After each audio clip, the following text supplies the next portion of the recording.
Vegas, it is 11:40 the bet, and I'm gonna be honest with you.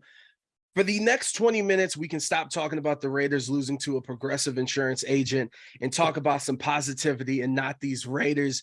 Joining us, friend of the show, for those watching on YouTube, thebetlasvegas.com. Finally, we got some visuals to add on to it. Justin Tinsley joins us. You might have seen his work, senior sports culture writer at ESPN, Anscape, author of It Was All a Dream, Biggie, The World That Made Him, the 30 for 30 podcast on Nipsey Hussle, and a lot more that we're not even going to mention, except the reason we have him on a few hours away from the 20-year anniversary of Around the Horn, which is going to air on ESPN. Justin, welcome back on the show, my G. And let's get straight into it. Around the Horn, take me back to the phone call or the email that you got saying, hey, we want you on the show. And also, how was your first time on the show? How was that experience? Walk me through that day. Oh, man. Well, okay. So to walk you through that day, I would need to go back to, I want to say the fall of 2019. And Tony Reale, he hosts the show from New York, obviously. And he had come down to DC because he used to live in DC when he did PTI and during his younger years, and he was Stat Boy. So he's very familiar with DC. He loves DC. And for whatever reason, he was in town that week, and meeting with my then boss at the time, Kevin Merida, who has since, moved on to the LA Times. And, I told Kevin, like, I wanted to meet him, and he was basically like, yo, go up and talk to him. And honestly, man, the Tony you see on TV, it's just, it doesn't even do justice to like the Tony that you see off camera. Like, he has the same energy. He is just as nice as you think he is. He's just as humorous as you think he is. And he's super engaging. And I literally just went up to him and I introduced myself. He was a really nice guy. Made sure he called me by my first name often, because he was like, I don't want to forget names. And, I appreciated that because I need to do better at that too. And I told him, if there's ever a chance, I would love to just shadow the show. I would love to be, a panelist on there one day. I've been watching the show since I was in high school. And he was like, really? He was like, all right, let's keep in touch. And I didn't know if it was a let's keep in touch. Like, he was like, well, we might not ever talk again. But he was serious. Just to keep the conversation going. But no, yeah, he was for real. But he was super serious about it. And so I would fast forward to maybe the fall of 2020. I really started getting some video reps behind the scenes.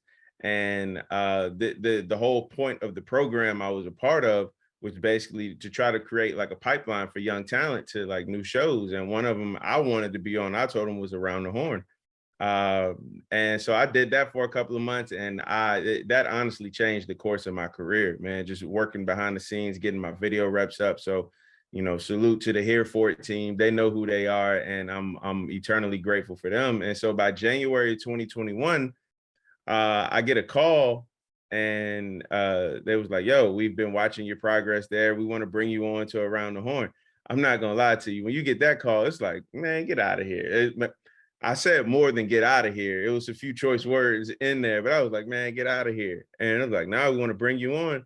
And it's crazy. So obviously I'm a big fan of the show. I've been watching it for years, but when you're sitting in that chair and you hear Tony and you hear the theme music, you hear Tony start talking, it's one of the coolest moments of my life, hands down. And I consider myself a pretty even keeled guy. Like, I'm outgoing.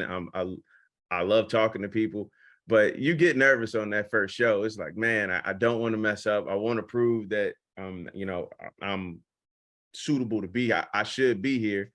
And the first show went great, man. It not only is just Tony just a pleasure to work with, but all the panelists, man. And this is not me just saying that because carry the company flag or anything. I'm not saying that at all. I'm saying that everybody that I've ever worked with on that show is just like super cool, super engaging, and super helpful, man. And they're just fun to like laugh and joke. And I've learned so much just from doing the show. No, you love to hear it. And I'm curious, does it ever hit you that like every bar at every airport in the country plays this show? And then honestly, whether they're paying attention, whether they know it or not, how many damn people have seen your face?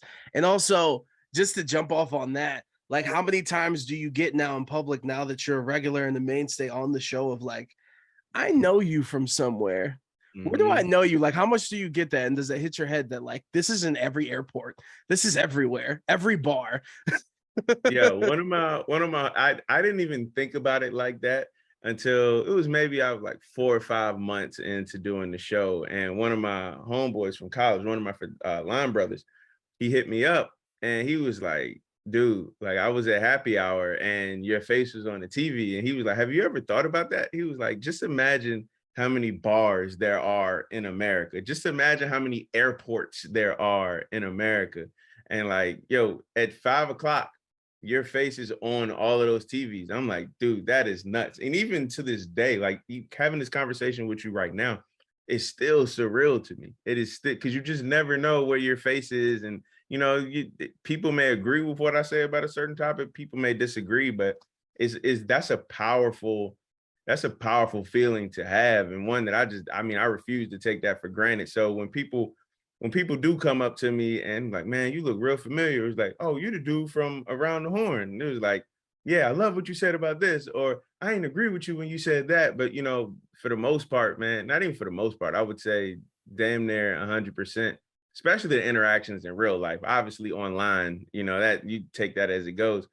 But in real life, it's always dope to hear like, yo, keep doing it, man. You making us proud out here. Like I don't take that for granted 1 second. So that'll never get old to me. And I never hope it gets old.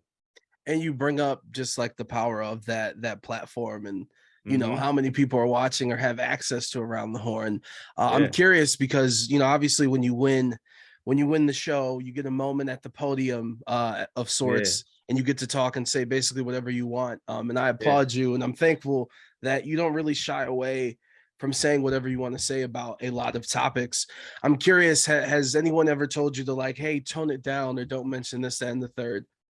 No, never. I've never been told that. And one of the things I really appreciate about the show, especially since, I've been on and, some of my, I guess people who've come on like directly after me, one of the things I appreciate, we have like very serious conversations. And then those type of serious conversations always pretty for the in their own way, like existed on the show. But like now I feel you have such a different cast, such a different type of cast talking about these sorts of issues. And I always told myself, like, if I ever have an opportunity to step on a platform, I always want to speak from my heart. And that everybody may not always agree with it, but you can sleep with yourself at the end of the day. You know what I mean? I can go to sleep happy knowing that, like, you know what?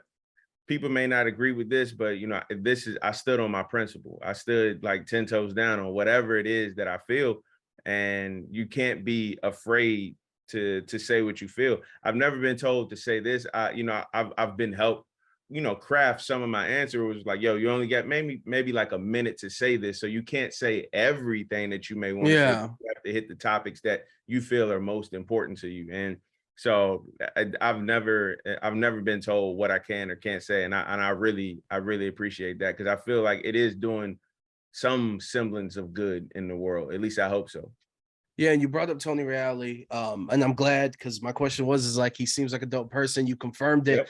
so we'll go into the show and some specifics. Number one, when do you know the topics before you guys record and Good do the question. episode, and the point system? Do you really understand it, or does nobody except Tony understand it?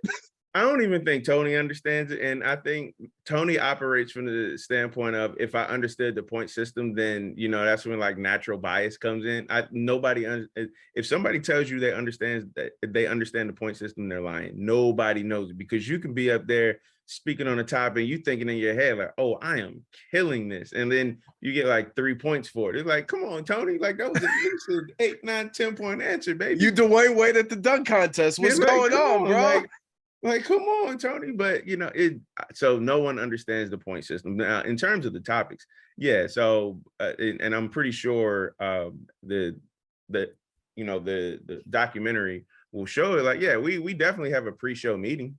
You know what I mean, where we go over topics. Now, sometimes those topics can go up in flames, depending on what news happens after the meeting and before we film. We may have to reshuffle the whole A block. So you have to be willing to think on your feet, but the topics beforehand, and they definitely make sure that you have the information that you need to craft an answer. But now you still have to know what you're talking about. You still have to know how to present an argument or a stance. So it's not like, oh man, you can just go on TV and like just talk sports. It's not that at all. Is Woody Page the GOAT of Around the Horn? Is Woody Page the GOAT of Around the Horn? He would tell you he is. He would definitely tell you he is. But no, what I don't, Is it Tim Kalishaw? I mean, I have to go to the think Woody has the OGs. most wins. I think Woody, it's either him or Bob Ryan, one of the two, because they've been on the show since day one. But Woody would tell you he's the GOAT. But I'll tell you one thing about Woody, man. What the Woody you see on TV is exactly the Woody you see off TV. Like this dude has lived. He's lived a life, and he's one guy like I really want to meet in person. Like we've never met in person. He's in Denver, of course, but he's helped me out a lot on the show in terms of just how to approach it. And it's one thing, like Woody is always going to be Woody, and I think people have grown. He's kind of, at this point, he's a grandfatherly figure. It's like, oh man, that's my grandfather up there talking about sports, but he's still got all of his personality, and you can't talk about Around the Horn without talking about Woody Page. And I love it every time I get to go to a FaceTime with him. If I'm blessed to make it to FaceTime, he's gotten the better of me quite a few times. But that's the veteran touch. I'm still learning, I guess. I was lucky enough to talk to Jamel Hill yesterday, and we were kind of talking about just how things have changed, and journalists and columnists have kind of been the face of a lot of shows, and just people don't realize when First and 10 was First Take, and it was just like a little segment within Cold Pizza. I was like, yo, Woody's been a part of all of that. Yeah. Before we hit you with some quick questions before we get you out of here, Justin Tinsley joining us here on 1140 The Bet, 20-year anniversary of Around the Horn. I'm getting old.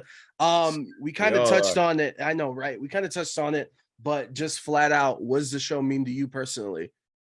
Oh man, the show is I knew I wasn't going to be a famous athlete. I knew I wasn't going to be like a famous, musician or the people who I idolized growing up. But I always loved covering it. I always loved the people who created the story and wrote the story and wrote to the times and spoke to the times. So I always knew I wanted to be that. And in a roundabout way, like this show has helped cement that for me, or further cement that for me, that I can do these type of things. I can write books. I can be on TV shows talking about, some funny topics in sports, but also some serious topics in sports, as the way I can do the same thing with my writing. So for me, it's just a further affirmation of like, I'm moving in the direction I'm supposed to be moving. And to be able to say that I am a part of the 20th anniversary of a show that I pretty much remember when this show aired back in 2002, when I was starting my junior year in high school. Yeah, fall 2002 was my start of my junior year in high school. And it's just